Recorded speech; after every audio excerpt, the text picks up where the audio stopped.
যখন খলিফা হযরত সাঈদ আয়েশা একদিন বলতেছেন, ওমর আল্লাহ দায়িত্ব দিছে ঠিকঠাক মতো আদায় করেন, নাইলে কিন্তু খবর আছে। বাপরে বাপ, বেটার কলিজায় সাহস কত। ওমর রে কয় খবর আছে। এই সাহস কই পাইল? মানুষ নিজে যত সৎ হয় তার সাহসটাও তত উঁচা হয়। নিজের মধ্যে ২ নম্বরই থাকলে কথা বলবে মিনমিন মিনমিন কইরা, আর খালি তেলের দাম বাড়াইব ডিব্বা খালি কইরা। কি বুঝা ঠিক কইছে শয়তান ভাই, সব জানো না? কি কি তেলের ডিব্বা খালি করে কি করে? তেল মারে। সামনে কতগুলো অসভ্য বসা, তিনি চেয়ারে বসা। সাংবাদিক সম্মেলন চলছে, সব ২ নম্বর ডিরে বসাইছে, ভালো সাংবাদিক ডাকে না। ওগুলা এসে এমন তৈলাক্তক প্রশ্ন করে, মাননীয় প্রধানমন্ত্রী আপনি এই বয়সে কাজের এত এনার্জি কোথায় পান? সারা দুনিয়ার জন্য আপনি উন্নয়নের রোল মডেল। গোড়ার ডিমের হাড্ডির শয়তান কথাকার, সারা দুনিয়ার জন্য জুলুমের রোল মডেল, সামসামিয়ার দালালির রোল মডেল, ভারতের ৫টা গোলামির রোল মডেল। কথা বল, আমগরের ১৬ বছর খালি মিথ্যা কাহিনী শোনাইছে যে ভারত বলে আমাদের বলটু বন্ধু। কি আগেরটা? হ্যাঁ, ভারত আমাদের কেমন বন্ধু? সূরা আরাফের ২১ নম্বর আয়াতটা পড়া দেখেন। শয়তান আমার বাবা মারে যায় কসম খাইয়া কি কইছিল জানেন? অকাসামাহুমা ইন্নী লাকুমা লামিনান নাসিহিন।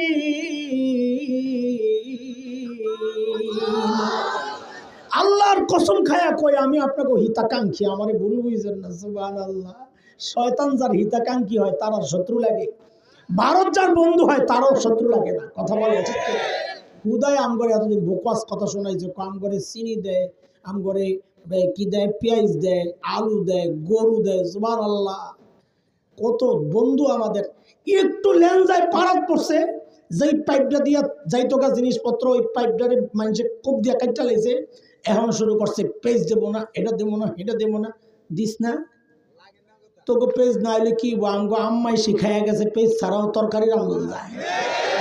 ঠিক ঠিক কথা, লাগবো না তোকে পেজ, খা তোরা। যে কয়দিন আনা বন্ধ রাখছি, এখন দেখি বস্তা সামনে লইয়া বয়া বয়া কান্দে। দাদা কি খবর? খবর ভালো যাচ্ছে না দাদা, বাংলাদেশিরা তো পেঁয়াজ দিচ্ছে না দাদা। এখন খাও, সেই খাওয়ানোর কলিজাও নেই, কান জুসের হাড্ডি সবজি। কিপটা হার কিপটা, বাইরে বাইরে কিপটার কিপটা। উদাহরণ মানুষ এমনি বানাইছে। দুপুর বেলা গেছে ভাইয়ে বোনের বাড়িতে বেড়াইতে, কলিং বেল টিপে টিপে দরজা নক করে, বোন তো কথাও কয় না, দরজাও খোলে না। ভাই বুঝছে কাহিনী কি, জানার কাছে যায় বলে দিদি আমি কিন্তু খেয়ে আসছি। দিদি মেজার থেকে বলে আগে বলবি না? ওরা কি পেস্ট খাইব? মানসিকতা এত নিচু। আমি তো জন্য বলি মাঝে মধ্যে জিদ্দে, আমার দেশ দখলের হুমকি দেয়, দেয় না বেশকি ঢুকে যাবো, 3টা একটা আগে 3টা ধরে রাখ। আমার দেশ দখল করার আগে নিজে হাগার জায়গা ঠিক করো। এখনো রাস্তাঘাটে মলমূত্র ত্যাগ করে যারা, বিশ্বাস করেন না, নিজের চোখে দেখছি। আমি যখন কলকাতা থেকে ভারত এই ইন্ডিয়া ইয়াতে যাব, দেওবন্দ মাদ্রাসায় যাব, লম্বা সফর 33-36 ঘন্টার মতো। তো সারাদিন খালি দৃশ্য দেখি, কোন এলাকা কেমন, আগত এলাকা খালি পাল্টায়, এক একটার এক এক রকম দৃশ্য।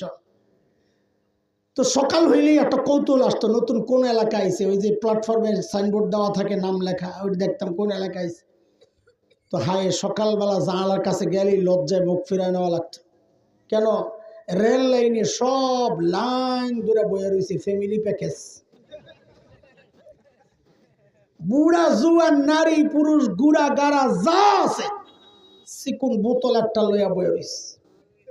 বেডিরা ইজ্জত রক্ষার্থে সামনে দিয়া কাপড় টাইনা রাখছে যেন মান ইজ্জত রক্ষা হয়, পিছন দিয়া খালি কাম সারতেছে। ওরা বলে আঙ্গ দেশ দখল করবো, কন্ত দেহি কারবার। আমি বলি ঢুকা যা, সাহস কইরা একটু ঢুকা যা, খেলা হবে ইনশাআল্লাহ। ছোটবেলা থেকে যে জিহাদি চেতনা লালন করছি, তোরা না ঢুকলে তো সেটা বাস্তবায়নের সুযোগটা পাচ্ছি না। ঢুকা যা, আরে আমার দেশ কি দখল করবি? আমরা তো স্বপ্ন দেখি ভিন্ন কিছু। আলহামদুলিল্লাহ আমাদের স্বপ্ন বাস্তবায়ন হওয়া শুরু হয়ে গেছে। তাকায় দেখো, সিরিয়ায় কালিমার পতাকা উঠে গেছে, আফগানিস্তানে কালিমার পতাকা উঠে গেছে। আমরা স্বপ্ন দেখছি ইনশাআল্লাহ খুব শিগগির দিল্লির লালকেল্লায় আবারও কালিমার পতাকা পথ পথ করে উঠবে ইনশাআল্লাহ।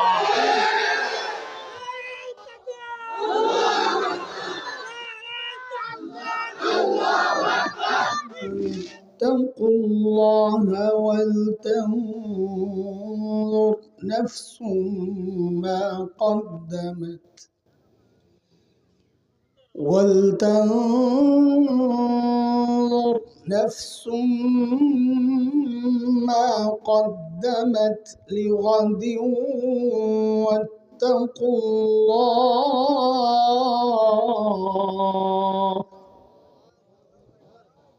إن الله خبير بما تعملون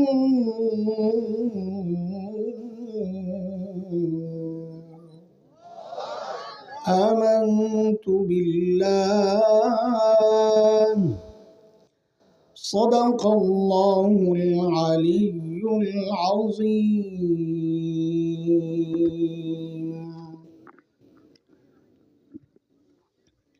নরদহি ছয়ানি পাড়া জামে মসজিদের উদ্যোগে আয়োজিত আজকের বার্ষিক এই ওয়াজ মাহফিলের মুহতারাম সভাপতি, প্রধান অতিথি অতিথিবৃন্দ, হাজরাত উলামায়ে কেরাম, মুরব্বিয়ানে আযম, দূর দূরান্ত থেকে আগত ইসলাম প্রিয় সুধী সমাজ, প্রিয় ছাত্র ভাইয়েরা, যুবক বন্ধুরা, পর্দার আড়ালের মা ও বোন, আল্লাহ সুবহানাহু ওয়া তাআলার অশেষ মেহেরবানি যে মহান মালিক লাখো কোটি মানুষ থেকে বাছাই করে দ্বীনি এই মজলিসে আমাকে আপনাকে আসার বসার কিছু কথা বলা ও শোনার তৌফিক দান করেছেন। সেজন্য মহান রবের শুকরিয়া আদায় করি, জবান খুলে প্রাণ খুলে কালিমাতুশ শুকর উচ্চারণ করি আলহামদুলিল্লাহ। এতক্ষণ পর্যন্ত বুজুর্গ ওলামাদের জবানে আপনারা দ্বীনি কথা শুনেছেন এবং আমার পরেও দেশের একজন শীর্ষ ওয়াইজ হযরতুল আল্লাম খালেদ সাইফুল্লাহ আইয়ুবী হাফিজাহুল্লাহ তিনি কথা বলবেন। তিনি ইতিমধ্যে আপনাদের কাছাকাছি আছেন, ভুয়াপুরে বয়ান করতেছেন, খবর নিছি আমি, চলে আসবেন। মানে নিশ্চয়তা দিচ্ছি আর কি, যে আছেন আপনাদের আশেপাশেই। অনেক সময় মনে করেন যে আসবে না, না না, আছেন, এলাকাতেই আছেন। আল্লাহ তাআলা ভালো রাখেন যেন আপনাদেরকে কিছু কথা শোনাইতে পারেন। অসুস্থ হয়ে গেলে কি করবেন? আমি এই ফাঁকে কিছু কথা আপনাদের সাথে বলে যাই আমার নিজের হিদায়তের জন্য। আসামি আমি হইলাম 1 নাম্বার, বাকি দোয়া চাই আপনাদের কাছেও, আমিও করি। আল্লাহ যেন কথাগুলো যা বলতে চাচ্ছি এমনভাবে বলার তৌফিক দেন যেন আমার মতো কেউ থাকলে তারও উপকারে আসে। কোরআনুল কারীমের সূরাতুল হাশরের একটা আয়াত আমি পড়েছি, 18 নম্বর আয়াত। এই আয়াতকে সামনে রেখে কিছু কথা বলতে চাই। এই আয়াতে আল্লাহ সুবহানাহু ওয়া তাআলা আমাকে আপনাকে বড় মায়া করে একটা ডাক দিয়েছেন, ইয়া আইয়ুহাল্লাযীনা আমানু। এই ডাকটা মালিকের বড় মায়ার ডাক। কোরআনুল কারীমের মধ্যে আল্লাহ ঈমানদারকে 2 ভাবে ডেকেছেন। কোথাও ডেকেছেন ইয়া আইয়ুহান নাস, ইয়া আইয়ুহাল ইনসান, ও মানুষ। আবার কোথাও ডেকেছেন ইয়া আইয়ুহাল্লাযীনা আমানু, ও ঈমানদারেরা। হযরত মুফতি শফি রহমতুল্লাহ আলাইহি বলেন এই 2 ডাকের মধ্যে অনেক পার্থক্য। কি পার্থক্য? তো হযরত বলেন আমরা আমাদের সন্তানকে ডাকার ক্ষেত্রেও এই পার্থক্যগুলো করি।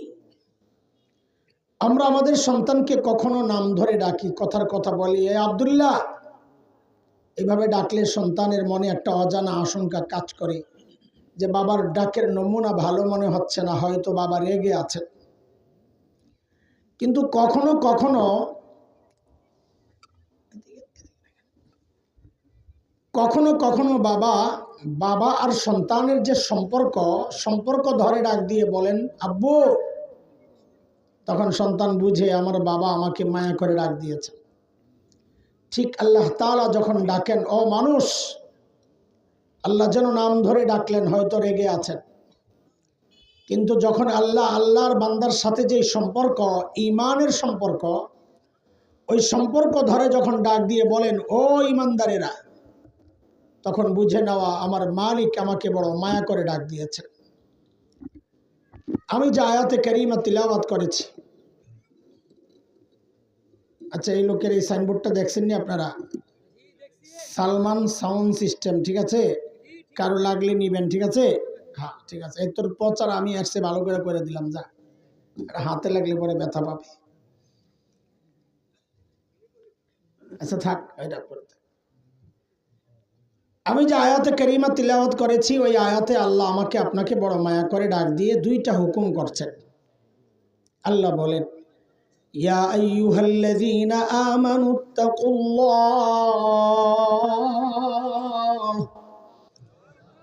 ওয়ালতানজুর নাফসুম মা কদ্দামাত লিগাদিন ওয়াত্তাকুল্লাহ।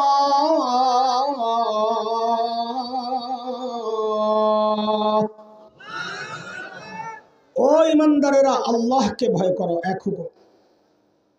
দুই নাম্বার, ওয়াল তানজুর নাফসুম মা কদ্দামাত লিগাদ, প্রত্যেকটা মানুষের উচিত তার আখিরাত নিয়ে চিন্তা করা। আমার আখিরাতের পুঁজি কি, কামাই কি, সম্বল কি, আমাকে আমার মালিকের সামনে তো দাঁড়াতে হবে, তো আমি কি নিয়ে দাঁড়াবো, এই চিন্তাটা প্রত্যেকটা মানুষের করা উচিত। শুধু শ্রোতা করবে বক্তাবাদ না, শুধু মুরিদরা করবে পীর সাহেববাদ না, শুধু মুসল্লি করবে ইমামবাদ না।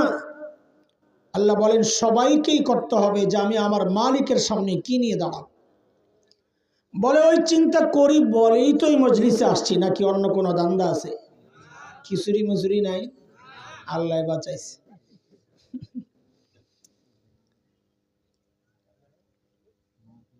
আখিরাতের চিন্তাই তো আসছি, কিন্তু দোস্ত আমাদের আখিরাতের চিন্তাগুলো, আখিরাতের প্রস্তুতি, আখিরাতের জন্য যেমন প্রস্তুতি দরকার, যেই কোয়ালিটির দরকার, যেই পরিমাণ দরকার, আমাদের প্রস্তুতিগুলো সে রকম হচ্ছে কিনা, না ঘাটতি আছে, ত্রুটি আছে, বিচ্যুতি আছে, কমতি আছে, বুঝবো কেমনি? তো আল্লাহ তাআলা আমাদের উপর দয়া করছেন, দয়া। হযরতে সাহাবায়ে কেরাম রিদওয়ানুল্লাহি আলাইহিম আজমাইনদেরকে আমাদের নমুনা আর মডেল বানাইছেন, যে তুমি তোমার ঈমানকে সাহাবীদের ঈমানের সাথে মিলায়া দেখো, যদি মিলে তো বুঝতে হবে তোমার ঈমান ঠিক আছে, আর যদি না মিলে বুঝতে হবে ঝামেলা আছে, ঠিক করে না। কথা কার? হ্যাঁ বলেন বলেন, কার? আল্লাহ বলছেন فَإِنْ آمَنُوا بِمِثْلِ مَا آمَنْتُمْ بِهِ فَقَدِ اهْتَدَوْا وَإِنْ تَوَلَّوْا فَإِنَّمَا هُمْ فِي شِقَاقٍ।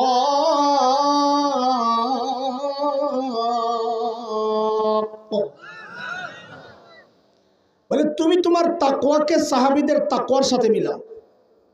বলে কেন মিলাবো? তো আল্লাহ যেন বলছেন কেন মিলাবা? তুমি যে মুত্তাকি, তোমার পাশের মানুষই তো স্বীকার করে না। পিসাব যত বড় পিসাব হোক, বউ পিসাবের কাছে মুড়ি দেয় না, খবর লইয়া দেখেন পিসাব করে, জিজ্ঞাসা দেন কেন মুড়ি দেয় না? হ্যাঁ চিনি আপনারে, কোন মার্কা পীর আপনি? তেলা পোকাও একটা পাখি, আপনিও একটা পীর। ছোটবেলায় গল্প শুনছি, এক পিসাবের সাথে বউ খালি লেগেই থাকে। একদিন পিসাব ঘরে আসছে, বউ দিছে একটা চিৎকার, আহারে আল্লাহ আমার কপাল। পিসাবকে হঠাৎ করে আবার কি হইলো, সংসার করতে করতে বুড়া হয়ে গেলাম, এখন আবার কপাল কোন দিক দিয়ে ফাটলো। তো বউ কয় তুমি কি ঘোড়ার ডিমের পীর হইছো? আজকে দেখছি আমাদের বাড়ির সামনে দিয়ে এক পীর সাহেব উইরা যায়। তো পীর সাহেব বলেন, আরে পোড়া কপাল, আগে মনে করছিলাম তোর দিলটা নষ্ট, এখন দেখি চোখটিও নষ্ট। কেন? ভালো করে খেয়াল করস নাই ওটা যে আমি ছিলাম।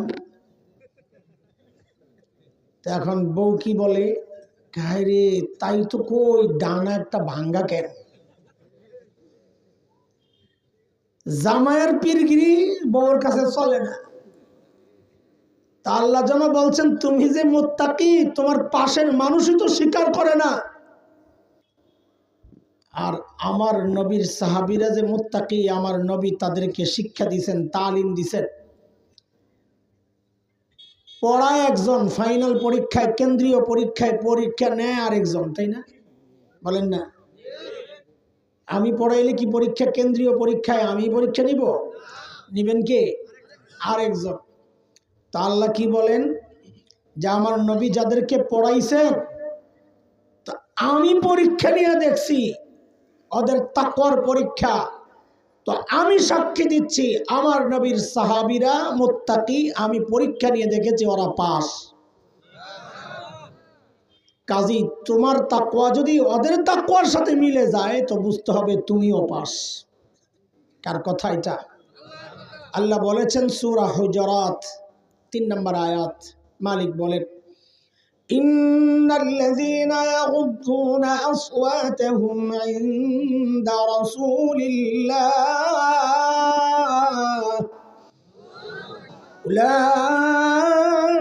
উলাইকাল্লাযীনা ইমতাহানাল্লাহু কুলুবাহুম লিত্তাকওয়া লাহুম মাগফিরাতুন ওয়া আজরুন আযীম।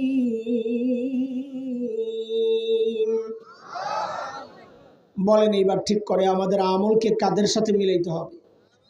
বলেন বলেন বলেন। দেখেন, আল্লাহর সাথে একটু কথাবার্তা পাকাপাকি করে লই, যে আল্লাহ যদি মিলে, চেষ্টা করে যদি মিলাইতে পারি তো কি দিবেন। কারণ মানুষ দুনিয়ায় পোষাইলে কয় কাজ করুন, না পোষাইলে কয় না আমার পোষাইব না, আমি করুন না, লাভ ছাড়া করে না। ওরে বাজার টুপিটা পইরা লোক, হ্যাঁ খাওন দাওয়ান বন্ধ, আওয়াজ হয় আমার কান পর্যন্ত আয়, তা আমারও তো খাইতে মনে কয়, আপনার তো পেটটা দেবো নষ্ট হইয়া। মোকলারি চলবো না, সব মোকলারা বন্ধ, এখন কান চালু থাকবে খালি। কি বলতেছিলাম? আয় আল্লাহ, পোষাইলে পোষাইলে তো কাজ করুন নাকি, লাভ লস। আল্লাহ আমরা কষ্ট করে সাহাবীদের মতো যদি আমাদের ঈমান আমল বানাইতে পারি তো কি দিবেন? তো আল্লাহ যেন জবাব দিচ্ছেন সূরা তাওবার 100 নম্বর আয়াত। আল্লাহ বলেন কি দিব? সাহাবীদেরকে যা দিছি তোমাদেরকেও তাই দিব। বলে সাহাবীদেরকে কি দিছেন? বলে এক দিছি স্বীকৃতি, যে তোমাদের উপর আমি রাজি হয়ে গেলাম, যদি তোমাদের আমলও সাহাবীদের সাথে মিলে তো তোমাদেরকেও জানাই দিচ্ছি তোমাদের উপরও রাজি হয়ে যাব। 2 সাহাবীদেরকে বলেছি ওদের জন্য আমি জান্নাত তৈরি করে রাখছি, যদি তোমাদের আমলও সাহাবীদের সাথে মিলে যায় তো তোমাদেরকেও জানাইয়া দিচ্ছি আমি তোমাদের জন্য জান্নাত তৈরি করে রাখব। কার কথা? আল্লাহ বলেন, والسابقون الأولون من المهاجرين والأنصار والذين اتبعوهم بإحسان رضي الله عنهم ورضوا عنه وأعد لهم جنات تجري تحتها الأنهار خالدين فيها أبدا ذلك الفوز العظيم।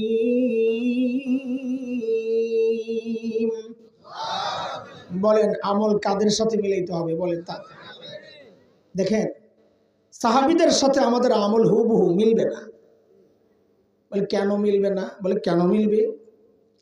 আমাকে আপনাকে সেজদা শিখাইছেন আমাদের বাবা মা, আমাদের ওস্তাদ। আমরা সেজদা করি আমার ইমামকে দেখে দেখে। আর সাহাবীকে সেজদা শিখাইছেন মুহাম্মদুর রাসূলুল্লাহ সাল্লাল্লাহু আলাইহি ওয়াসাল্লাম। নবী সেজদায় যায়, সাহাবী দেখে দেখে সেজদায় যান। তাদের সাথে আমাদের আমল মিলবে কোত্থেকে? তো বলে, তো কি বললেন এতক্ষণ মিলানোর কথা? হ্যাঁ, এটা হলো বুঝার জিনিস। মিলবে না। আমাদের চেষ্টা থাকবে কাছাকাছি যাওয়া। আমাদের বড়রা একটা কথা বলে থাকেন, এটা সোনার অক্ষরে লিখে রাখার মতো কথা। কি? দুনিয়ার জিন্দেগিতে সাহাবীর যত কাছাকাছি পৌঁছতে পারবা, মনে রেখো হাসরেও সাহাবীর তত কাছাকাছি উঠতে পারবা। এখন দুনিয়ায় তুমি হাসরে কতটুকু কাছে যেতে চাও সিদ্ধান্ত তোমার।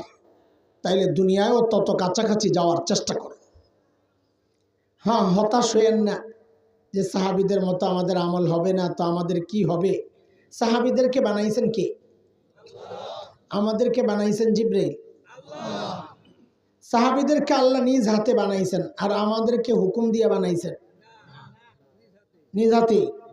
তো সাহাবীদের জন্য এত মায়া, আমাদের জন্য নেই?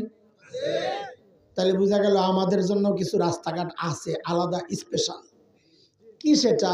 সেটা বোঝার জন্য একটা ছোট্ট উদাহরণ আগে দিই। একটা খুশির উপলক্ষ, যেন আপনারা হতাশ না হন। হতাশা তৈরির জন্য তো আমরা আসি নাই।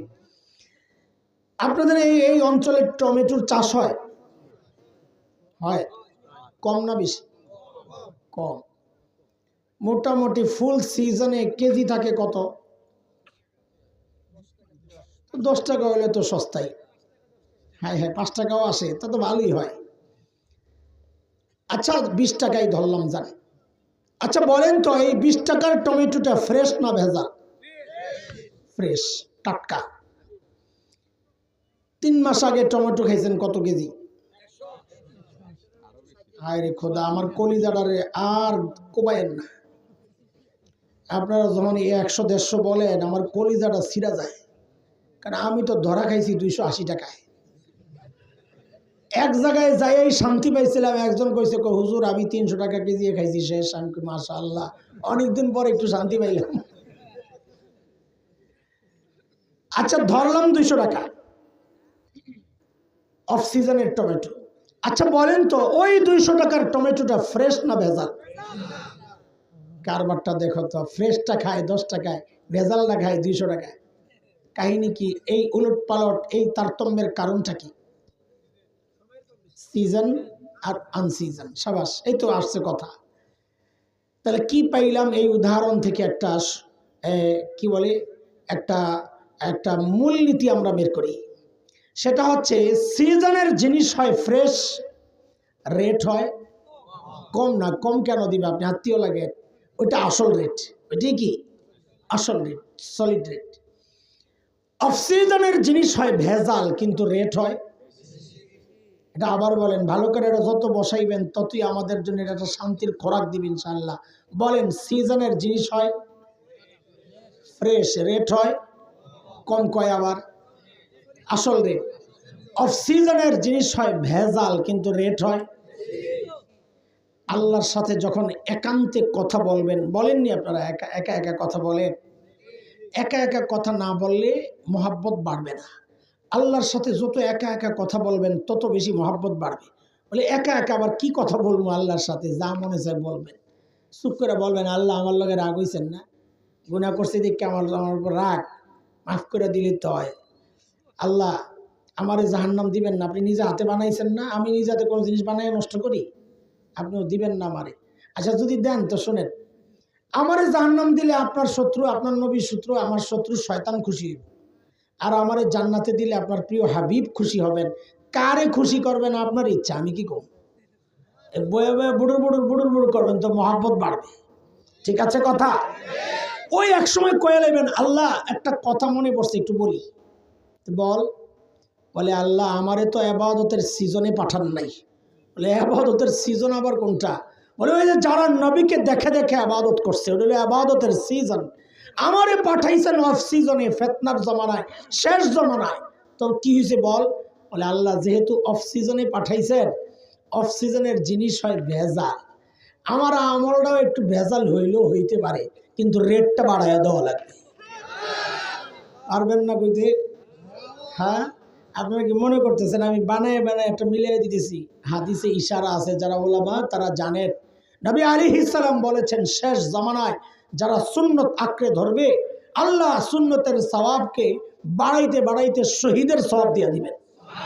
তাইলে শেষ জামানায় আমলের রেট বাড়ে কি বাড়ে না? হাদিস দ্বারা প্রমাণ হইল কি হইল না? হাদিসে শহীদের কথা আছে, আমি টমেটো দিয়ে বুঝাইছি, কাহিনী এটাই আর কি। যেটা আপনারা বুঝেন ওইটা বুঝাইছি, অসুবিধা কি? ঠিক আছে কথা? তাহলে বলেন আমাদের আমলকে কাদের সাথে মিলিত? দেখেন সাহাবীদের হাজারো চরিত্র দারুণ আমাদের সামনে। আমি অত কথা বলবো না, একটা চরিত্রকে সামনে নিয়ে কথা বলতে চাই। সেটা কি? হযরত আব্দুল্লাহ ইবনে মাসউদ রাদিয়াল্লাহু আনহু সাহাবীদের পরের যে জেনারেশন, যাদেরকে তাবিঈ বলে, তাদেরকে উদ্দেশ্য করে বলতেছিলেন, ইন্নাকুম আকসারু সালাতান ওয়া আকসারু সিয়ামান ওয়া আকসারু জিহাদা মিন আসহাবি রাসূলিল্লাহি সাল্লাল্লাহু আলাইহি ওয়াসাল্লাম ওয়ালাকিন কানু খায়রাম মিনকুম। এই শোনো তাবিঈদেরকে, সাহাবীদের পরের জেনারেশন, তোমরা নবীজির সঙ্গী মানে সাহাবীদের থেকে তোমাদের নামাজ বেশি, তোমাদের রোজা বেশি, তোমাদের জিহাদ বেশি, কিন্তু সাহাবীরা তোমাদের চেয়ে আমল কম সত্ত্বেও তারা তোমাদের চেয়ে বেশি দামি। তো তাবিঈদের প্রশ্ন, আমল বেশি আমাদের, দাম বেশি ওনাদের, কারণ কি? কেমন কেমন লাগে না? হযরত আব্দুল্লাহ ইবনে মাসউদ বলেন, একটা মূল কারণ হইল ফাইন্নাহুম কানু আজহাদা মিনকুম ফিদ দুনিয়া ওয়া আরগাবা মিনকুম ফিল আখিরাহ। কারণ সাহাবীদের এক অনন্য বৈশিষ্ট্য ছিল, তারা তোমাদের চেয়েও বেশি দুনিয়া বিমুখ ছিল, তোমাদের চেয়েও বেশি আখিরাত মুখী ছিলেন। এটা সাহাবীদের একটা অনন্য বৈশিষ্ট্য। এই বৈশিষ্ট্য যে ধারণ করতে পারবে, লালন করতে পারবে, ইনশাআল্লাহ তার হাসর সাহাবীদের সাথেই হবে ইনশাআল্লাহ। সাহাবীদের এই অনন্য বৈশিষ্ট্যের উপর একটা ছোট্ট উদাহরণ গল্প শোনাই আপনাদেরকে। বানানো গল্প বলা আমার কাজ না, আমি এগুলো এড়াইয়া চলি। এক অথেন্টিক কিতাব আছে, আমাদের অনেক মাদ্রাসায়ও পড়ায়, আরবে সমাদৃত আরবি কিতাব, সাহাবীদের জীবনী নিয়ে, নাম হচ্ছে সুয়ারুম মিন হায়াতিস সাহাবা। ওই কিতাবের প্রথম ঘটনা এটা, যা আমি আপনাদেরকে শোনাতে চাচ্ছি। আল্লাহর নবীর এক সাহাবী ছিলেন হযরত সাঈদ ইবনে আমির আল জুমাহি। কি বুঝাইতে চাচ্ছি, সাহাবীরা কতটা দুনিয়া বিমুখ ছিলেন। সাহাবী ঈমান কবুল করছেন একটু দেরিতে, হিজরতের বেশ পরে, কিন্তু ঈমান দেরিতে কবুল করলে কি হবে? ঈমান ছিল বড় পাক্কা। কি পাক্কা? কতটা পাক্কা? একটা ছোট্ট উদাহরণ শুনলেই বুঝবেন। হযরত ওমর যখন খলিফা, ওমর নরম না গরম? কেমন গরম? নবী আলাইহিস সালামের সামনে আম্মাজান এবং অন্য নারীরাও ছিলেন বসা, মাসালা মাসাইল আলোচনা হচ্ছে। এর মধ্যে হযরত ওমরের গলার আওয়াজ পাওয়া গেছে, মানে আসছেন। আওয়াজ পাইয়াই সব মহিলারা গুড়গুড় করে ভিতরে চলে গেছে দৌড়াইয়া। হযরত ওমর ঢুকছেন, নবী আলাইহিস সালাম হাইসা দিছেন। আচ্ছা বলেন, আপনি কোথাও গেছেন, যদি দেখেন হাসে আপনারা দেখা, তো আপনার কৌতূহল জাগবে না কেন হাসতেছে? তো হযরত ওমরের এটা জিজ্ঞাসা, মা ধাক্কা কি আর রাসূলুল্লাহ, হাসার কারণ? তো নবী আলাইহিস সালাম বলতেছেন, আপনার আশার টের পাইয়া বেডিরা ডরে সব ভিতরে গেছে। এরপর নবী যা বললেন, বলার ধরনটা এমন, ওমর খালি ওরা ডরায়, আরেকজন আছে, আপনি যেই রাস্তা দিয়ে চলেন শয়তান ডরে আর ওই রাস্তায় থাকে না, আরেক রাস্তায় চলে যায়। ওমর কতটা গরম! ওই ওমর যখন খলিফা, হযরত সাঈদ আয়েশা একদিন বলতেছেন, ওমর আল্লাহ দায়িত্ব দিছে, ঠিকঠাক মতো আদায় করেন, নাইলে কিন্তু খবর আছে। বাপরে বাপ, বেটার কলিজায় সাহস কত! ওমর রে কয় খবর আছে। এই সাহস কই পাইল? মানুষ নিজে যত সৎ হয় তার সাহসটাও তত উঁচা হয়। নিজের মধ্যে ২ নম্বরই থাকলে কথা বলবে মিনমিন মিনমিন করে, আর খালি তেলের দাম বাড়াইব ডিব্বা খালি কইরা। কি বুঝা ঠিক কইছে শয়তান ভাই, সব জানো না? কি কি তেলের ডিব্বা খালি করে কি করে? তেল মারে। সামনে কতগুলো অসভ্য বসা, তিনি চেয়ারে বসা, সাংবাদিক সম্মেলন চলছে, সব ২ নম্বর ডিরে বসাইছে, ভালো সাংবাদিক ডাকে না। ওগুলা এসে এমন তৈলাক্তক প্রশ্ন করে, মাননীয় প্রধানমন্ত্রী আপনি এই বয়সে কাজের এত এনার্জি কোথায় পান? সারা দুনিয়ার জন্য আপনি উন্নয়নের রোল মডেল, গোড়ার ডিমের হাড্ডির শয়তান কথাকার, সারা দুনিয়ার জন্য জুলুমের রোল মডেল, সামসামিয়ার দালালির রোল মডেল, ভারতের পাঁচটা গোলামির রোল মডেল। কথা বলে আমগরের 16 বছর খালি মিথ্যা কাহিনী শোনাইছে যে ভারত বলে আমাদের বল্টু বন্ধু কি আগেরটা। হ্যাঁ, ভারত আমাদের কেমন বন্ধু? সূরা আরাফের 21 নম্বর আয়াতটা পড়া দেখেন। শয়তান আমার বাবা মারে যায় কসম খাইয়া কি কইছিল জানেন? কাসামাহুমা ইন্নী লাকুমা লামিনান নাসিহিন।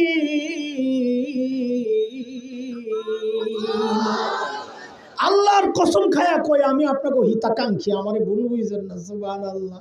শয়তান যার হিতাকাঙ্ক্ষী হয় তার শত্রু লাগে, ভারত যার বন্ধু হয় তারও শত্রু লাগে না। কথা বলে ঠিক কি? হুদায় আমগরে এতদিন বোকাস কথা শোনাইছে, আমগরে চিনি দেয়, আমগরে কি দেয়, পেঁয়াজ দেয়, আলু দেয়, গরু দেয়। সুবহানাল্লাহ, কত বন্ধু আমাদের। একটু লেনজায় পারাত পড়ছে, যেই পাইপটা দিয়া যাইতো গা জিনিসপত্র, ওই পাইপটারে মানুষের কোপ দিয়া কাটটা লাইছে, এখন শুরু করছে পেজ দেবো না, এটা দেবো না, এটা দেবো না। দিস না তোকে পেজ না হলে কি আমগো আম্মাই শিখাইয়া গেছে পেজ ছাড়াও তরকারি রান্ধন যায়। ঠিক ঠিক কথা, লাগবো না তোকে পেজ, খা তোরা। যেই কয়দিন আনা বন্ধ রাখছি, এখন দেখি বস্তা সামনে লয়ে বয়া বয়া কান্দে। দাদা কি খবর? খবর ভালো যাচ্ছে না দাদা, বাংলাদেশিরা তো পেঁয়াজ দিচ্ছে না দাদা। এখন খাও, সেই খাওয়ানোর কলিজাও নেই, কান জুসের হাড্ডি সবজি কিপটা, হার কিপটা বাইরে বাইরে কিপটার কিপটা। উদাহরণ মানুষ এমনি বানাইছে, দুপুর বেলা গেছে ভাইয়ে বোনের বাড়িতে বেড়াইতে, কলিং বেল টিপে টিপে দরজা নক করে, বোন তো কথাও কয় না, দরজাও খোলে না। ভাই বুঝছে কাহিনী কি, জানালার কাছে যায় বলে দিদি আমি কিন্তু খেয়ে আসছি। দিদি ভেতর থেকে বলে আগে বলবি না? ওরা কি পেস্ট খাইব? মানসিকতা এত নিচু। আমি তো এই জন্য বলি মাঝে মধ্যে জিদ্দে, আমার দেশ দখলের হুমকি দেয়, দেয় না রিস্কি দিয়ে ঢুকে দেবো, তিনটা একটা আগে তিনটা ধরে রাখ। আমার দেশ দখল করার আগে নিজেকে হাগার জায়গা ঠিক করো। এখনো রাস্তাঘাটে মলমূত্র ত্যাগ করে যারা, বিশ্বাস করেন না, নিজের চোখে দেখছি। আমি যখন কলকাতা থেকে ভারত এই ইন্ডিয়া ইয়াতে যাব, দেওবন্দ মাদ্রাসায় যাব, লম্বা সফর 33-36 ঘন্টার মতো। তো সারাদিন খালি দৃশ্য দেখি, কোন এলাকা কেমন, আগত এলাকা খালি পাল্টায়, এক একটার এক এক রকম দৃশ্য। তো সকাল হইলেই একটা কৌতূহল আসতো, নতুন কোন এলাকা আইছে, ওই যে প্ল্যাটফর্মের সাইনবোর্ড দেওয়া থাকে নাম লেখা, ওই দেখতাম কোন এলাকা আইছে। তো হায় সকালবেলা জানালার কাছে গেলেই লজ্জায় মুখ ফিরায় নেওয়া লাগতো। কেন? রেল লাইনে সব লাইন ধরে বয়ে রয়েছে ফ্যামিলি প্যাকেজ, বুড়া জুয়ান নারী পুরুষ গুড়া গাড়া যা আছে চিকুন বোতল একটা লইয়া বয়ে রয়েছে। বেডিরা ইজ্জত রক্ষার্থে সামনে দিয়া কাপড়ডারের টাইনা রাখছে যেন মান ইজ্জত রক্ষা হয়, পিছন দিয়া খালি কাম সারতেছে। ওরা বলে আঙ্গ দেশ দখল করবো, কন্ত দেহি কারবার। আমি বলি ঢুকা যা, সাহস কইরা একটু ঢুকা যা, খেলা হবে ইনশাআল্লাহ। ছোটবেলা থেকে যে জিহাদি চেতনা লালন করছি, তোরা না ঢুকলে তো সেটা বাস্তবায়নের সুযোগটা পাচ্ছি না। ঢুকা যা, আরে আমার দেশ কি দখল করবি? আমরা তো স্বপ্ন দেখি ভিন্ন কিছু। আলহামদুলিল্লাহ আমাদের স্বপ্ন বাস্তবায়ন হওয়া শুরু হয়ে গেছে। তাকায় দেখো, সিরিয়ায় কালিমার পতাকা উঠে গেছে, আফগানিস্তানে কালিমার পতাকা উঠে গেছে। আমরা স্বপ্ন দেখছি ইনশাআল্লাহ খুব শিগগির দিল্লির লালকেল্লায় আবারও কালিমার পতাকা পথ পথ করে উঠবে ইনশাআল্লাহ।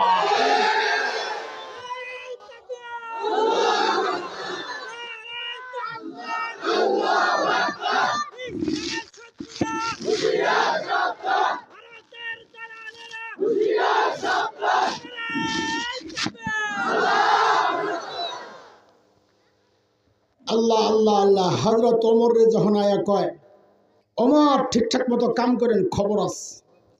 আমাদের দেশের নেতারা যদি হইতো এমন, যদি কেউ আয়া কইতো ঠিক মতন কাম করেন খবর আছে, কোন রকম ওরে বিদায় কইরা গোয়েন্দা সংস্থার ডাক দিয়ে কইতো তেল বেড়া গেছে, ওরা আয়না করে ঢুকা।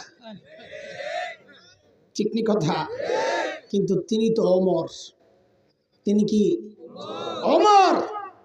ওমর তো খুশি হয়ে গেছে, আরে এই লোক তো আমার দরকার, অনেস্ট।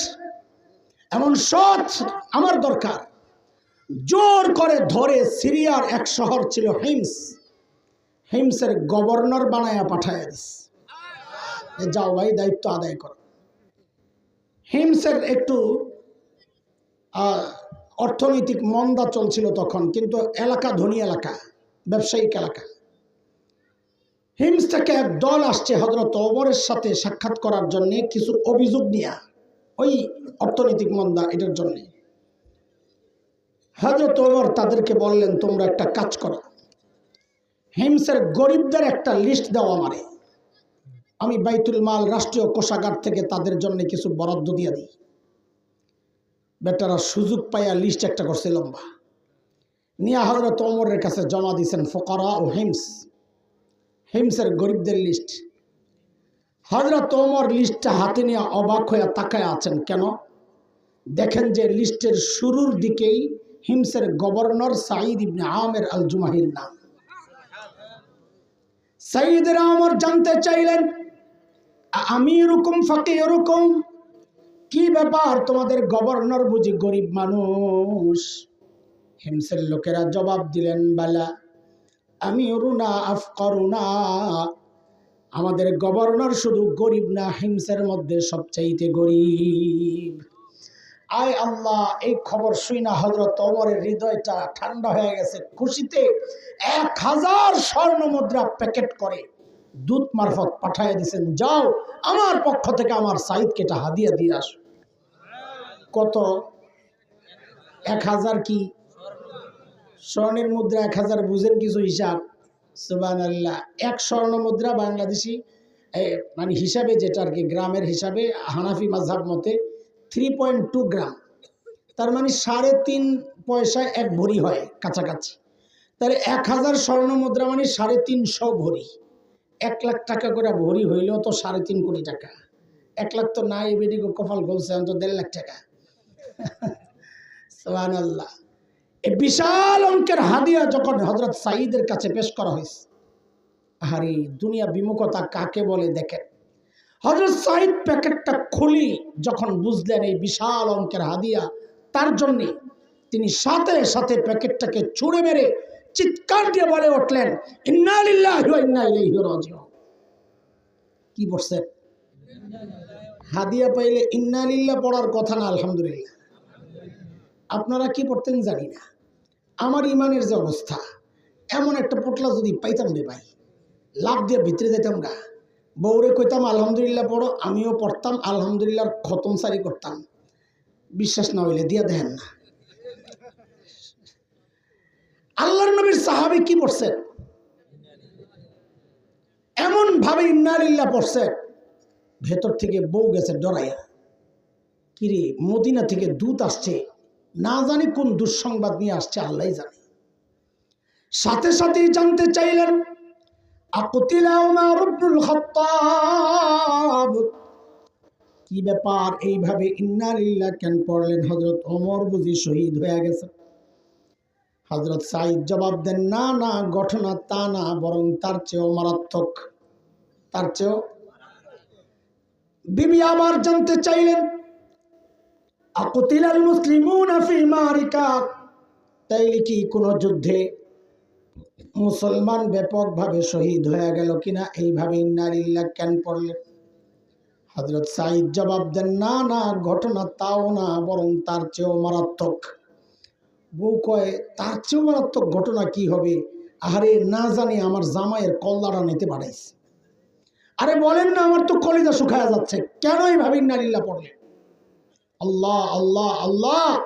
হযরত সাঈদের জবাবটা দোস্ত, কিয়ামত পর্যন্ত যদি কেউ জাহেদ হতে চায়, দুনিয়া বিমুখ হতে চায়, সাইনবোর্ড হিসাবে ওই ছোট্ট জবাবটারে সামনে রাখলেই তার জন্য কাজ চলা সহজ হয়ে যাবে করা। কেন? তিনি কি বললেন, কেন ইন্না লিল্লাহ পড়ছেন? হযরত সাঈদ বলতেছেন, উদখিলাত আলাইয়া দুনিয়া লিতুফসিদা আখিরাতি, আরে আমার ঘরে দুনিয়া ঢুকায় দেওয়া হয়েছে আমার আখিরাতকে বরবাদ করার জন্য। সাথে সাথে বিবিকে বললেন, আমি চাই মদিনার দূত আমার ঘরে থাকতে থাকতে এই 1000 স্বর্ণ মুদ্রা হিমসের গরিবদের মধ্যে বিলায়া দিবা। কি বুঝলেন? শাসকের মধ্যে যদি দিনদারি থাকে, ইমানদারি থাকে, তো নিজের বরাদ্দের টাকাটাও জনগণকে দিয়ে দেয়। আর শাসকের মধ্যে যদি দিনদারি না থাকে, তো জনগণের বরাদ্দের টাকা মাইরা বিদেশ যায় বাড়ি বানায়। ঠিক কিনা বলেন? বউরে যখন কইছে সব দিয়া দাও, বউ তো আর আমাদের বউ না। আচ্ছা আপনাকে বউ ভালো, আমি যে সিপা দিয়ে আইছি কোন বিপদে পড়ি, আমারটা রুপি দিয়ে যাক কাছে নাই। আমার বউরে যদি কইতাম সব দিয়া লাও, একটা বেসকি যে খাইলাম মিলে রে ভাই, সব দিয়া লাইব বুজুর্গি দেয়। বেশি চাপাচাপি করলে কইতো কি 2 ভাগ করে, অর্ধেক আপনার অর্ধেক আমার। আমারটা থাক, ঘরে কত কাজ আছে, আপনারটা দিয়ালাম, অনেক সওয়াব হইব। কিন্তু বউ তো আর হাসান জামিলের বউ না রে, বউ তো সাহাবীর বউ। কার বউ? কার বউ? পোলাবাইন শোন শোন, মা ফাঁকিতে একটা মুরব্বী হিসাবে একটা পরামর্শ দিয়া যাই। অনেক পোলাবাইন আমগুলোর লগে দেখা সাক্ষাৎ করে, তো আমরা তো জুমা পড়াই, তো সাধারণ মানুষের দেখা সাক্ষাৎ হয় খুব। বিশেষ করে জুয়ান পোলাবাইন আমার কাছে একটু বেশি আসে, বুড়া গো কাছে যাইতে ডরায়, বড় হুজুর গো কাছে। অনেক সময় দেখি পোলাবাইন খালি কয়, হুজুর একটু তাবিজ টাবিজ কোনো ব্যবস্থা কি যে, কয় বউ পাই না, বউ খুঁজতেছে বিয়ার লেগে পায় না। আমি কি পাবি কোত্থিকা? তুই নিজে 2 নম্বর আর বউ তালাশ করে রাবেয়া বসরিয়া। আকসার পোলাবেন, অধিকাংশ পোলাবেন এখন এই অবস্থা, নিজে 2 নম্বর, বউ খুঁজবে রাবেয়া বসরিয়া। আল্লাহ কি জালেম রে বেটা, তোর মতন 2 নম্বরের কাছে রাবেয়া বসরিয়ার মতো নেককার মেয়েটারে পাঠায় ওরে ঠকাবে? তুই 2 নম্বর বউ তালাশ কর, 2 নম্বর দেখবি বউর অভাব নাই। এই জন্যে বিয়ার সময় কাজে লাগবো একটা পড়া মুখস্থ করে রাখ।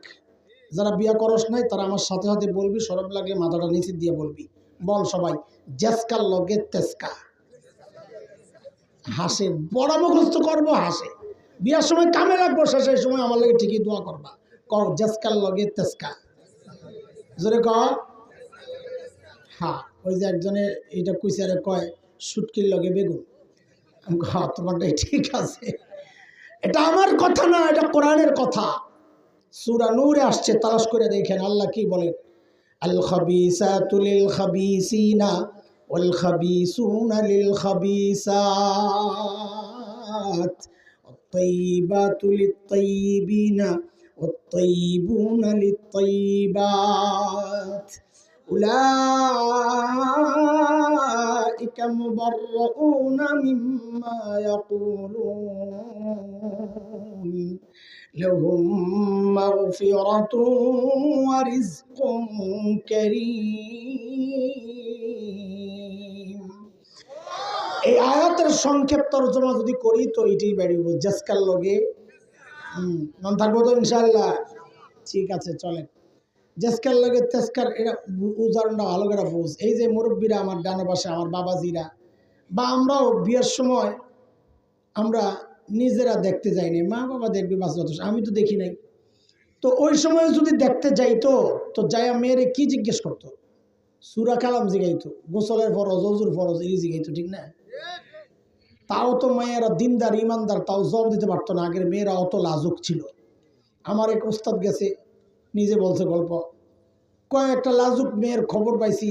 চিন্তা করলাম, লাজুক মেয়েরা, বিয়ের মধ্যে লাজুক মেয়ে ভালো, পোলাপাইন তো খোঁজে খালি স্মার্ট। কি স্মার্ট? বিয়ে করে কদিন পরে আয় হুজুরের কাছে, হুজুর একটা তাবিজ লাগবো। কি এর তাবিজ? বউ মারে। স্মার্ট বিয়ে করছো, এখন স্মার্ট জুতার বাড়ি। শয়তান। বিয়ের মধ্যে দেখবা লাজুকতা, মেয়ের সৌন্দর্য, এটা লাজুকতা। যে মেয়ের লাজুকতা নাই, রাস্তায় ভ্রমণ করা হাঁটে, এটা শয়তান, ঠিক কিনা? ওটা মাইয়া না, এটা কি বেডা, বেডা। হ্যাঁ, সুল্লা বেডা। তো হুজুর গেছে বিয়ে করতে, তো চিন্তা করছে, আরে কোন প্রশ্ন করলে আটকায় গেলে শরম পাইব, আমার মা আর বোন আসছে, ওরা যদি না না কিচ্ছু পারে না, বিয়ে হইব না। তো হুজুর মনে মনে নিয়ত করে রাখছে, সবচেয়ে সহজ একটা প্রশ্ন করুন, যা করে আল্লাহ। তো যায়া জিজ্ঞেস করছে, ফজরের নামাজ কয় রাকাত? চিন্তা করছে, এটা কি আর ভেজাল লাগবো? 2 রাকাত সুন্নত, 2 রাকাত ফরজ, নফল নাই, বিতির নাই, কিচ্ছু নাই, যা। তো জিজ্ঞেস করছে ফজর নামাজ কয় রাকাত? বউ বলে কয় 12 রাকাত। হুজুর কয় মনটাই খারাপ হয়ে গেল, না জানি আম্মায় কয় এই মায়া বিয়ে করা মনে কিচ্ছু জানে না। তা আম্মা হেসে দিছে, মেয়ে মানুষ বুঝছে। পোলারে কয়, হুজুর বলে কয় আম্মা আমারে বলে রে বাবা এটার এই বিয়ে করা মহিলার লাজুকের শেষ। আলিমের মাইয়া বুঝি জানে না ফজর নামাজ কয় রাকাত, বাড়ি সব ভুলে গেছে গা। তো বিয়ার পরে হুজুর ধরছে, জিজ্ঞেস করছে এই 12 রাকাত কইছো, কি হিসাবে হিসাব দাও। তো বউ কি কয়, আমি তো 12 রাকাত কইছিলাম, আমার জায়গায় আপনি হইলে 20 রাকাত কইতেন। আগের মানুষ ছিল এত লাজুক, কথা বলে। আর এখন বিয়া করতে যায় পোলা ভাই, ওই যে শুনছি বিশ্বকাপের সময় যায় বলে জিগা হেগো কোন দলের সাপোর্ট করো।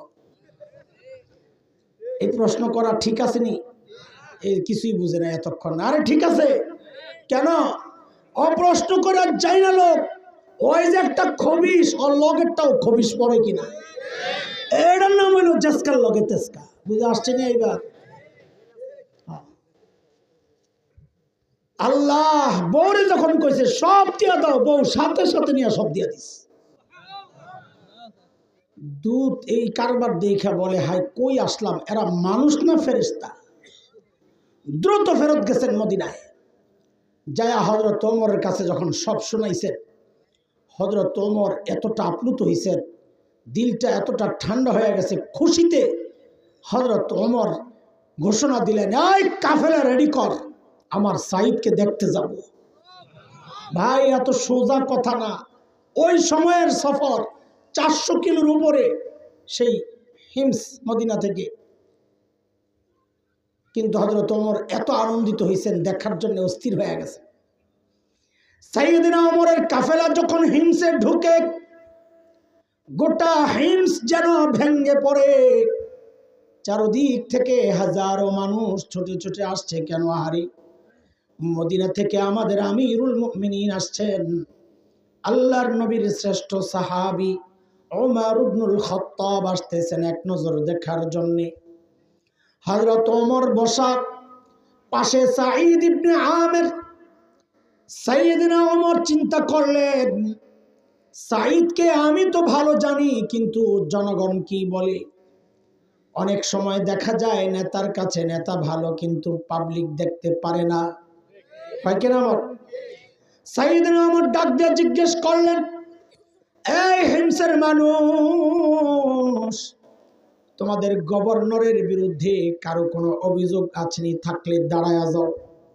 বাপরে বাপ, 6-7 মাস আগে আপনাকে এলাকায় আইসা যদি কেউ জিজ্ঞেস করতো, এই তোমাদের নেতার বিরুদ্ধে কারো কোনো অভিযোগ আসেনি, আপনারা কি করতেন?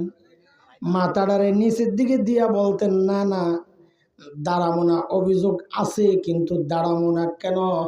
এখন দাঁড়াইলে সকালে শুয়া পড়া লাগবে। ঠিক নি কথা? ঠিকটা ওজরে বাইরে হয় না, এমন ডর ঢুকছে। আরে নাই তো, ডরান কি জন্যে? আল্লাহ আল্লাহ আল্লাহ, মাশাআল্লাহ। হযরত ওমর যখন বললেন কারো অভিযোগ থাকলে দাঁড়ায়া যাও, লাভ দিয়ে এক বুড়া দাঁড়ায়া গেছে। আছে বাপরে বাপ, সাহস কি দেখছেন নি? দেখা দেখি আরো 3 জন দাঁড়ায়া গেছে। হযরত ওমর তো অবাক, কিরে কারে দেখতে আসলাম, ওর বিরুদ্ধে দেখি অভিযোগের শেষ নাই। দাঁড়াইছে যেহেতু জিজ্ঞেস তো করা লাগে, কেন দাঁড়াইছে বলেন, আপনার কি অভিযোগ? প্রথম জন দাঁড়ায়া দিছে মারাত্মক এক অভিযোগ, বলে আমিরুল মুমিনিন, আমাদের গভর্নর মাসে একদিন অফিসে আসে না। মাসে কয়দিন? কয়দিন? মাসে বলে একদিন আসে না অফিসে, এটা হলো অভিযোগ। আর আমরা তো সপ্তাহে ছুটি কাটাই 2.5 দিন, তাও মাঝে মাঝে হাজিরা দিয়া আবার গায়েব হয়ে যায়। কথা ঠিক কিনা কোন? হযরত ওমর তো রাগ হয়ে গেছে, সাইদ জবাব দাও, কেন তোমাকে মাসে একদিন পায় না জনগণ? কেন? শোনো, আল্লাহ নবীর সাহাবী, আসামের কাঠগড়ায় ধনী এলাকার গভর্নর, সময়ের সেরা ধনী হওয়ার কথা, ঠিক না? তিনি দাঁড়ায়া জবাব দিচ্ছেন, কেন মাসে একদিন অফিসে আসে না? বলে আমিরুল মুমিনিন, আপনি তো জানেন আমি গরিব মানুষ। এই যে আমার গায়ে 2 টুকরা কাপড় দেখছেন, একটা লুঙ্গির মতো করে পরা, আরেকটা চাদরের মতো করে জড়ানো। আমিরুল মুমিনিন, আমার না এই 2 টুকরা কাপড় ছাড়া আর কোনো কাপড় নাই। বলে আরে মাসে অফিসে একদিন কেন আসো না, সেটা না বলবা? বলে 1 মাস এই 2 টুকরা কাপড় পরতে পরতে পরতে পরতে দুর্গন্ধ হয়ে যায়, নিজেরও কষ্ট হয়, আমার কাছে যারা আসে ওদেরও কষ্ট হয়, তাই মাসে একবার উপরেরটা ধুইয়া দেই, শুকায়া গেলে নিচে পরি, নিচেরটা ধুইয়া দেই, শুকায়া গেলে উপরে পরি। আমিরুল মুমিনিন এই কাজটা করতে করতে আমার একটু দেরি হয়, বেলা একটু উপরে উঠে যায়। আমি আসি না এই কথা ঠিক না, আসি একটু দেরি হয়। উনি হয়তো সকাল সকাল এসে আমাকে না পেয়ে ভেবেছেন আমি আসি না, না না, আমি আসি একটু দেরি হয়। হযরত ওমর তো বুঝছেন অভিযোগের ধরন কি। দ্বিতীয় জন বলেন আপনার কি সমস্যা বলেন। ও আল্লাহ, দ্বিতীয় জনের অভিযোগ তো আরো মারাত্মক। কি বলে, আমিরুল মুমিনিন আমাদের গভর্নর রে দিনে তো পাই, রাতে আর খুঁজে পাই না। কি ডিউটি লইছে ওনারে, রাতেও সময় দেওয়া লাগবে। তারপরে হযরত ওমর রাগ হয়ে গেছেন, সাইদ জবাব দাও, কেন তোমাকে রাতে পাওয়া যায় না, কি করো। আল্লাহর নবীর সাহাবী আসামির কাঠগড়ায় কাচুমাচু হয়ে জবাব দিচ্ছেন, আমিরুল মুমিনিন এটা তো প্রকাশ করার ব্যাপার ছিল না, একান্ত বিষয় ছিল, কিন্তু এখন প্রশ্নের মুখে পড়ে গেছি, না বলেও তো পারছি না। আমিরুল মুমিনিন কেন আমাকে রাতে পাওয়া যায় না? কাসামতু হায়াতি বাইনা রাব্বি ওয়া বাইনা ইবাদি। আমিরুল মুমিনিন জীবনটারে 2টা ভাগ করছি। এক ভাগ রাতটা আমি আমার মালিককে সময় দেই, দিনটা মালিকের বান্দাদেরকে সময় দেই। আহ, কোথায় তারা, কোথায় আমরা? মালিককে টাইম দেওয়ার সময় আমাদের হয় না। দুনিয়ার সবাই টাইম পায়, সংসার, পরিবার, নেতা খেতা যা আছে, এমনকি ফেসবুকও আমার হায়াতের টাইম পায়, ইউটিউব পায়, খেলোয়াড় পায়, গায়ক গায়িকা পায়, নায়ক নায়িকা পায়। পায় না কেবল আমার মালিক। মালিককে টাইম দেওয়ার সময় আমাদের হাতে নেই, ব্যস্ত আমরা। এরে জালিম, আমি আর তুমি ছাড়া দুনিয়ার সব মালিককে টাইম দেয়। ওই একটা গাছের দিকে তাকায়া দেখো না, কি মনে হয় গাছটা বুঝি এমনি দাঁড়ায় আছে? না না না, ওই গাছটাও দাঁড়ায়া দাঁড়ায়া মালিকের তাসবিহ পড়ে। যে কুকুরটাকে নিকৃষ্ট প্রাণী মনে করে তাড়ায়া দেই, ওই কুকুরটাও রুকুর হালতে মালিকের তাসবিহ পড়ে। যে পোকামাকড় গুলো রে পায়ে দলে মেরে ফেলি, ওই পোকামাকড় গুলো সেজদার হালতে মালিকের তাসবিহ পড়ে। আহারে, পড়ি না কেবল আমি আর আপনি, কারণ আমাদের হাতে সময় নাই। সময় বন্ধু একদিন আসবে, কসম আল্লাহর, সেদিন শুধু চিৎকার করে করে কানবার বলবো, ইয়া লাইতানি কদ্দামতু লিহায়াতি। আহারে, সময় মতো যদি একটু পুঁজি বানায় আসতাম, তাই তো আর আমল নামাটা বাম হাতে লওয়া লাগে না। বলে বাম হাতে তো দেন দেন, আবার সামনে দিয়াও না। বলে হাতটারে ঢুকা, কলিজা ছিদ্র করে পেছনে নিয়া পাত। যে আমল নামা বাম হাতে পেছনে দেওয়া হবে, এখন তো চোখ সামনে, এখন তো দেখাও যায় না। তো আযাবের ফেরেশতারা ঘাটদারে মটকায়া পিছনের দিকে দিয়া দিবে, দেখ তোর আমল নামা। আমল নামাটা দেখাই একটা চিৎকার দিয়ে বলবে, ইয়া লাইতানি লাম উতা কিতাবিয়া। আহারে, আমল নামা যদি আমারে না দেওয়া হইতো, ওয়ালাম আদরি মা হিসাবিয়া, আমার হিসাব কি হবে আমি তো জানি না। ইয়া লাইতাহা কানাতিল কাদিয়া, মৃত্যু পর্যন্তই যদি সব শেষ হয়ে যেত। ও দুনিয়ার টাকাওয়ালা, আজকের টাকা দিয়া বিচার পাল্টাও। সেদিন চিৎকার করে করে কাঁদতে হবে আর বলতে হবে, মা আগনানি মালিয়া, আমার মাল তো আমারে বাঁচাইতে পারলো না। আজকে ক্ষমতার দাপটে বিচার পাল্টাও, সেদিন চিৎকার করে করে কাঁদতে হবে আর বলতে হবে, হালাকান্নি সুলতানিয়া, আমার ক্ষমতাও তো শেষ, আমার এখন কে বাঁচাবে? আওয়াজ আসবে, আওয়াজ। ওর চিৎকার চেঁচামেচি বন্ধ কর। যখন কান্না করার দরকার ছিল তখন কান্না করে নাই, তখন হেসেছে, তামাশা খেলাধুলায় মেতেছে। এখন কান্না করার কোনো লাভ নাই। খুযুহু ফাগুল্লু সুম্মাল জাহিম সাল্লু, এগুলারে ধর, বেড়ি পড়া টাইনা হেসায়া নিয়া জাহান্নামে ফালায়া দে। বলে কেমনে ফালাবে? হারে, আল্লাহ বলতেছেন, সুম্মা ফি সিলসিলাতিন যারউহা সাবউনা জিরান ফাসলুকু, 70 গজ লম্বা শেকল দিয়া পেঁচায়া নিয়া ফালাবে। হযরত ইবনে আব্বাস রাদিয়াল্লাহু তাআলা আনহুমা বলেন, 70 গজ লম্বা শেকল দিয়া কেমনে পেঁচাবে জাননি? তো ইবনে আব্বাস বলেন, শেকলের মাথাটা নাকের ছিদ্র দিয়া ঢুকাইয়া পায়খানার রাস্তা দিয়া বের কইরা টাইনা হেঁচড়াইয়া পেঁচায়া নিয়া জাহান্নামে ফালাইয়া দেওয়া হবে। এরে বাবা, এই ভয়ঙ্কর গুনাহ থেকে, এই ভয়ঙ্কর বিপদ থেকে যদি বাঁচতে চাই, বাবারে গুনাহ ছাড়া লাগবে, জোয়ান রে গুনাহ ছাড়া লাগবে। এরে বাবা, আপনাদেরকে বলছি, চুল পাইকা সাদা হয়ে গেছে, এখনো গুনাহ ছাড়তে পারেন না। দাড়ি পাইকা সাদা হয়ে গেছে, এখনো গুনাহ ছাড়তে পারেন না। তো জিজ্ঞেস করি, ছাড়বেন কবে? হ্যাঁ, কবে ছাড়বেন জিজ্ঞেস করি? আর কত বলেন না? থামেন না, এবার হয়েছে তো, থামেন না। হেরে যুবক, তোমার কিন্তু এমনটা ভাবার কোনো কারণ নাই আমারও চুল পাকবে, দাড়ি পাকবে, আল্লাহ আমারে সময় দিবেন কামানোর জন্য। না রে বাপ, না। কখন কার ডাক চলে আসে কেউ তো জানে না।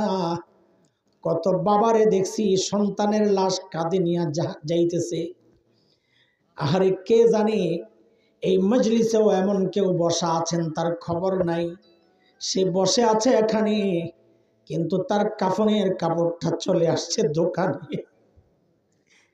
কে জানে কালকে খবর পাইতে পারে, আরে বয়ান করে গেল কালকে হাসান জামিল বলে দুনিয়ায় নাই।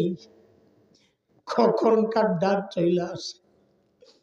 রে যুবক, এর চেয়ে ভালো করে বোঝানোর ক্ষমতা তো আমার নাই রে বাপ।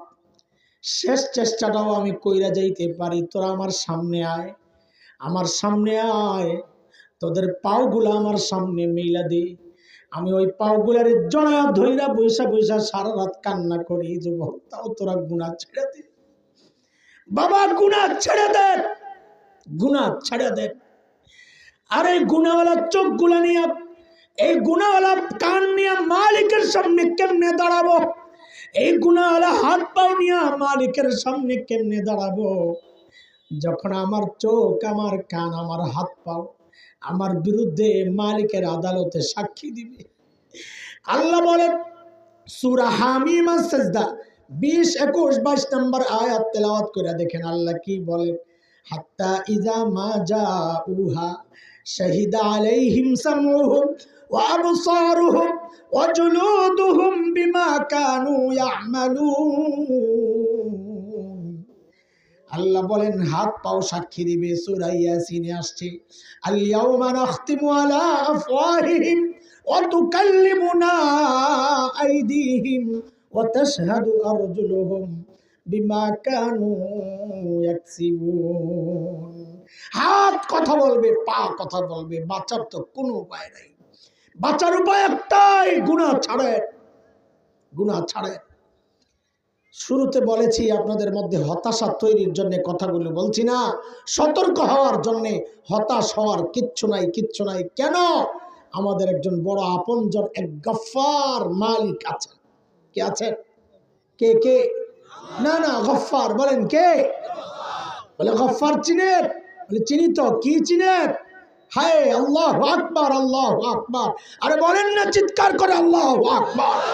আর একটু জোরে বলেন না আল্লাহু আকবার।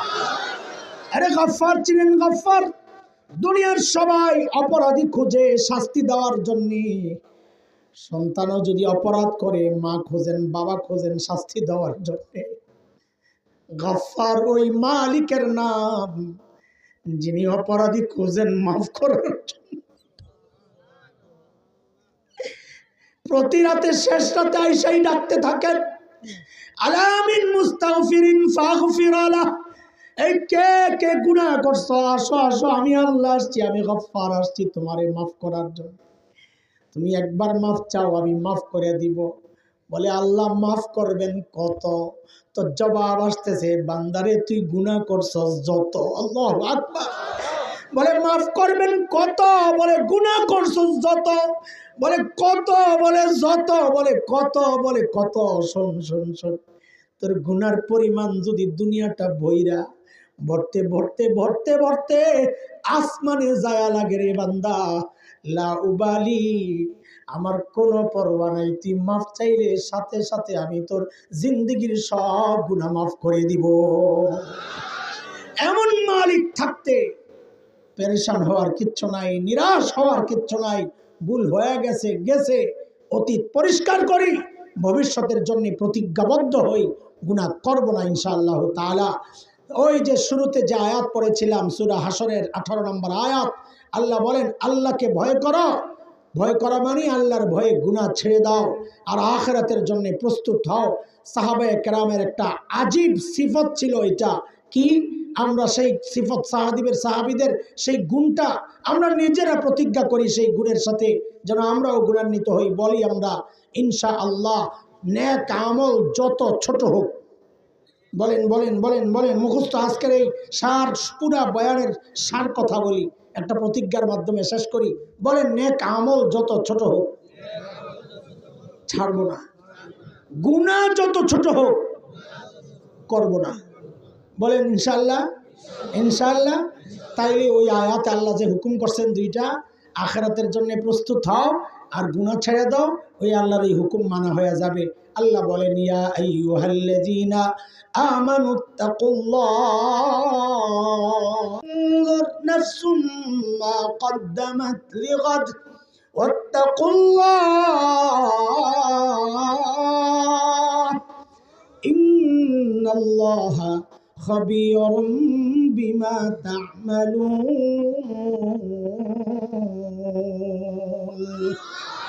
আল্লাহ তাআলা আমাদের জীবনকে গুনাহমুক্ত করে দেন, অতীতের সমস্ত গুনাহ খাতা মাফ করে দেন। এই যে আপনাদের নরদহি ছয়ানি পাড়া জামি মসজিদের উদ্যোগে সুন্দর আয়োজন, আল্লাহ এই মসজিদকে সারা দুনিয়ার হেদায়েতের মার্কাজ বানায়া দেন।